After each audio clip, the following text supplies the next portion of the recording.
বাড়ির বেটা ছেলে যদি অসুস্থ হয় কতটা যে কষ্ট। যাই হোক, গুড মর্নিং। তোমাদের দাদাভাই আমার কাছে একটা রিকোয়েস্ট করেছে যে এখন আমি পারছি না আমার বন্ধুদেরকে কোনো কিছু কথা বলতে বা কোনো রকম ভিডিও দিতে, তো তুমি আমার এত কষ্ট করা চ্যানেলটা নষ্ট করে দিও না।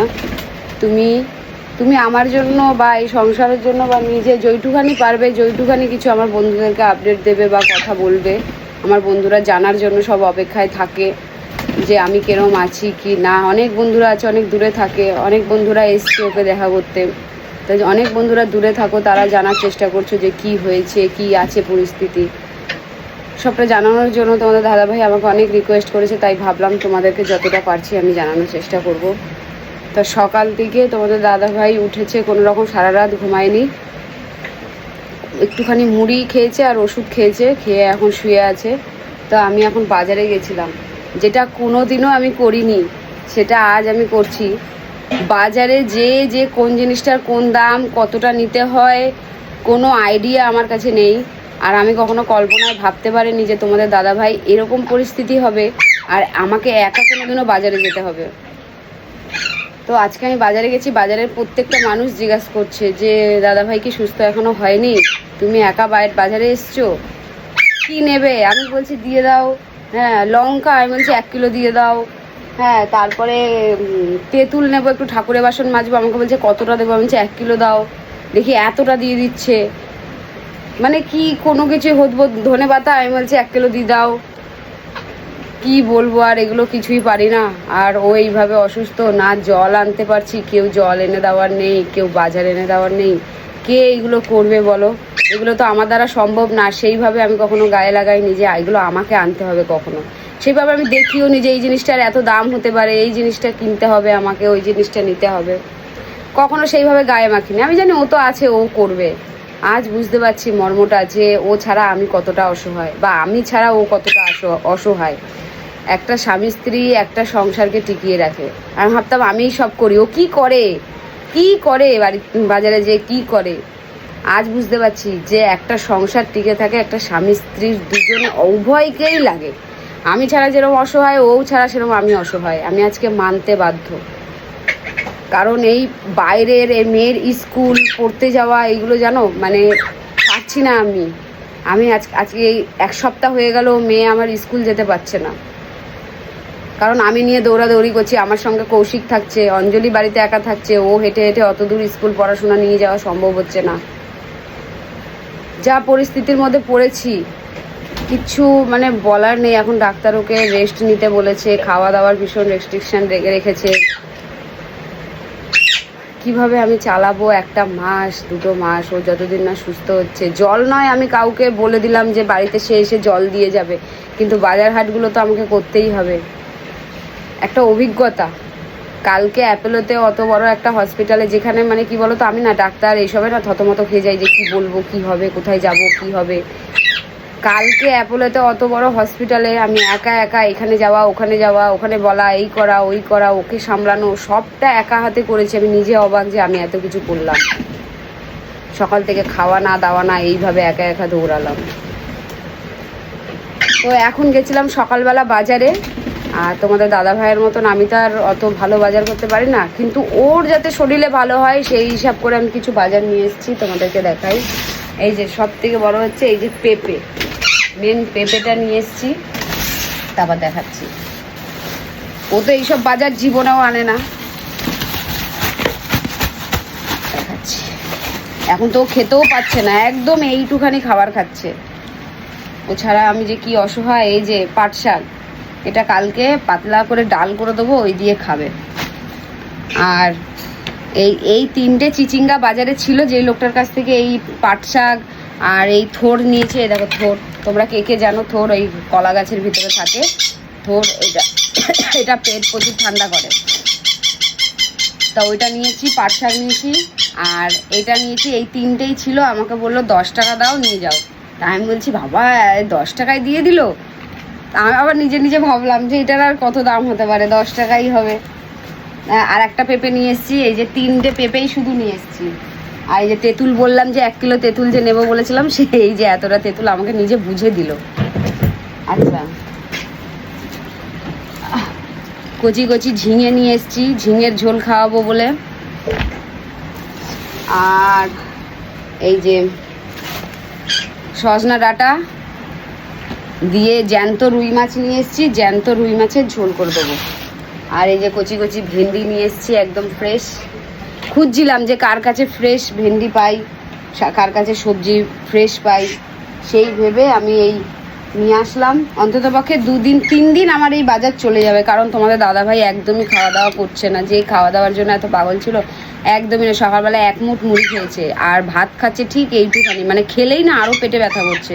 এবার যতক্ষণ না সোমবারে আর কটা টেস্ট আছে, রিপোর্টগুলো পাচ্ছি, তার আগে আমরাও বুঝতে পারছি না যে ওর কী অ্যাকচুয়ালি হয়েছে। আমরা কিছুই জানি না, সেই নিয়ে তো মারাত্মক টেনশানে আছি যে এই 2 দিন আমি ওকে কিভাবে রাখবো। ওষুধ তো দিয়েছে, তবুও পর্যন্ত শুয়ে রয়েছে। তোমাদের একটু দেখাই।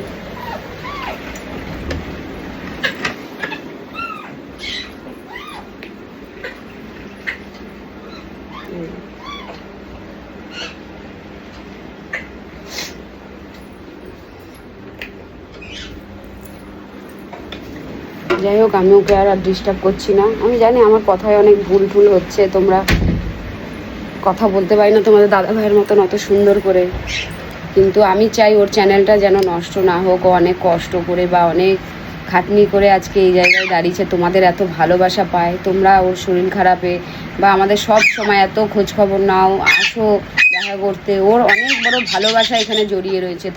তাই ওর এই জায়গাটা আমি কখনো নষ্ট হতে দিতে চাই না, যাই করুক গিয়ে। আমি তো আর ওর মতন ওই ছ্যাঁচড়ামি করতে পারবো না। তো আমার যতটা সম্ভব তোমাদের দাদা ভাইয়ের কিছু আপডেট দেওয়ার জন্য, তোমাদের জন্য, তা সেইটুখানি আমি করতেই পারি। যাই হোক, 5 কিলো আলু নিয়ে এসেছি, যাতে আলুর অসুবিধাটা না হয়। সবজি টবজি সব ভরে নিয়ে এসেছি। আর মাছ নিয়ে এসেছি। আমাদের যে দিদিভাই আছে আমাকে যে হেল্প করে, ও না থাকলে তো আমি পুরো একদম শেষ হয়ে যেতাম। সকাল থেকে ওই কি বলে সব রকম সবজি ফবজি দিয়ে তরকারি একটা করে দিল আমাকে। এবার আমি একটুখানি মাছের ঝোল ফোলগুলো আমি করব, তারপরে কাজকর্মগুলো সব করে দিল আমাকে, অনেকটা হেল্প করে দিচ্ছে। আর কটকুটিরা তো 3 দিন ধরে এখানে ছিলই, এই জন্য ওরা এই কালকে বাড়ি গেল। ওদেরও তো একটা শরীরে রেস্ট দরকার, ওরা বাড়ি গেল। আর টুম্পা তার আগে ছিল, টুম্পা সৌভিক 3 দিন ছিল। সৌভিকেরও তো কাজে যেতে হবে, কাজ বাজ আছে, সবারই সংসার রয়েছে, কাজ রয়েছে, কে কার জন্য কতটা করতে পারবে। এখন মেন অসুবিধা হচ্ছে আমার মেয়েকে এই পড়তে যাওয়া, স্কুল যাওয়া, নাচের স্কুল নিয়ে যাওয়া। আজকে যেমন নাচের স্কুল মিস হয়ে যাবে, কিচ্ছু করার নেই, কী করব। সামনে তো নয়, অনেকটা দূর, আমার কাছে নিয়ে যাওয়া সম্ভব নয়। আর ট্রেনে করে আমি চিনিও না ওই জায়গা। আগে যেমন আমি হিন্দমোটরে নিয়ে যেতাম একা, কিন্তু এখন আমি চিনি না যে শ্রীরামপুরের কোন জায়গাটা দিয়ে যেতে হবে, কারণ স্কুটি করে করে যাই তো, ট্রেনে করে যাওয়ার অভিজ্ঞতা আমার নেই। আর শরীরেও আমার দিচ্ছে না। কালকে সারাটা দিন ওই অ্যাপোলোতে এসিতে ছিলাম, তো সারাটা দিন এসিতে, ফুল এসিতে। বাড়ি এসে কি জ্বর এসছে আমার, কি ঠান্ডা লেগেছে। ওই রাত্রিটা বেলা আবার আমাদের পাশের বাড়ি একজনকে দিয়ে ওষুধ নিয়ে আসলাম, জ্বরের ওষুধ, ঠান্ডা লাগার ওষুধ, অ্যালার্জির ওষুধ সব নিয়ে এসে খেয়ে আমি এখন একটু উঠতে পেরেছি। এই উঠে মেয়ে সকালবেলা আবার 7টায় পড়তে গেছে। কোনো রকম তোমাদের দাদাভাইকে বললাম, মেয়ের যেহেতু মঙ্গলবার থেকে পরীক্ষা, আমি চাই একটু ওকে কষ্ট করে দিয়ে আসো। তাও দিয়ে এসে না মাথা পাতা ঘুরছে, বলছে আমাকে আর বলো না, আমি রাস্তায় পড়ে যাব। আমি বলছি থাক, আর রিস্ক নিয়ে লাভ নেই। মেয়েকে পড়তেও দিয়ে এসছে। এখন সৌভিককে বললাম, সৌভিক যে তুই একটু পাপানকে বাড়িতে দিয়ে যা বলে, ও আবার পড়ার ওখান থেকে নিয়ে বাড়িতে দিয়ে গেল। আর আমি এই স্কুটিটাও চালাতে পারি না। এতদিন আমাকে বলেছে স্কুটিটা শিখে নাও, স্কুটিটা শিখে নাও। আমি যে কী দরকার, তুমি তো আছো। তাই আমি ইচ্ছা করে গাফিলতি করে শিখিনি। আজ বুঝতে পারছি যে শিখলে আজ কতটা আমার কাজে দিত। বাড়ির মেন যে সব কিছু সামলায়, সেই আজ বিছনায় পড়ে আছে। আর আমার কি দেখো, আমি বিছনায় পড়ে থাকলে আমি আর ঘরের কাজবাজ করি, আমাকে তো আর এমন হেডেক লাগে না যে আমাকে বাইরে ওখানে না গেলে আমাকে কাজ হবে না বা কিছু।